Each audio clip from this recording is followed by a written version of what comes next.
El Servei Català de Trànsit va interposar més de 750.000 multes per excés de velocitat arreu del país durant l'any passat, el 2022. Això suposa una mitjana d'una sanció cada 42 segons i un import reclamat als infractors d'un total de 83 milions d'euros.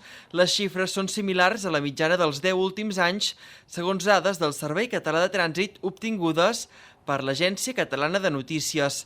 En total, a Catalunya hi ha 200 radars repartits per les carreteres, 40 dels quals de tram, uns radars que han permès al llarg dels anys reduir els accidents amb morts o ferits greus entre un 60 i un 85%. L'any 2000, sense cap radar, teníem 600 morts l'any, aproximadament, una mica més de 600, i ara estem prop dels 200.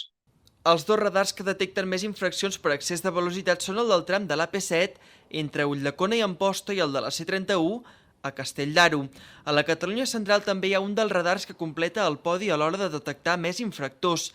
És el que està ubicat a la C17, a Centelles, en sentit Barcelona. En concret recull més de 36.000 multes a l'any.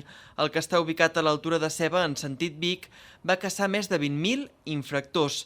Per altra banda, el conjunt de radars ubicats en el recorregut de la C55, de la C16 i de la C58 en el seu pas per la comarca del Bages van comptabilitzar un total de més de 43.000 multes. Pel que fa al Moianès, els radars de la C59 en el seu pas per la comarca van detectar més de 4.000 infractors durant l'any 2022.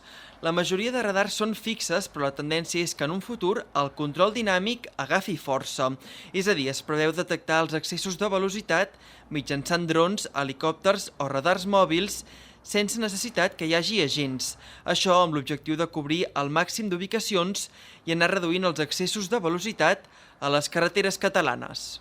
El tema de que ja no és un tema de concentració, que afortunadament s'ha anat homogeneitzant, sinó que és un tema més de dispersió dels accidents. I, per tant, la pedagogia que hem de fer ara, que és la que no vam fer quan vam començar amb el tema dels radars, ja que els anunciàvem i diem aquí hi ha un radar i ho diem a tothom, això està molt bé per anar a aquell punt, però perjudica una mica allí on no hi ha radar, perquè li estàs dient a l'usuari de aquí no has de córrer, però fora fes el que vulguis, no? Des del Servei Català de Trànsit neguen que els radars siguin una eina només amb afany de recaptar diners i afirmen que la reducció de la sinistralitat on hi ha radars es pot enfilar fins al 80%.